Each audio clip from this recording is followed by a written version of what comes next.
என் பெருமூச்சினால் இளைத்து போனேன்.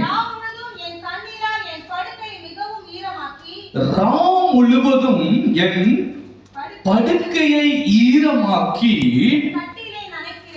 கட்டிலே நனைக்கிறேன் என்று தாவீது அருமையான ஒரு சங்கீதத்தை எழுதி வைத்திருக்கிறார். தன்னுடைய வாழ்க்கையின் சூழ்நிலைகளை அவன் கவனித்து எழுதுகிறான்.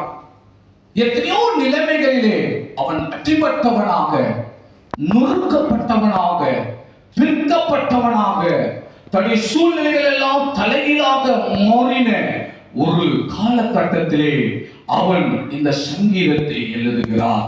என் பெருமூச்சினாலே நான் இளைத்து போனேன். ராம் முழுவதும் என் கண்ணீரால் என் படுக்கையை மிகவும் ஈரமாக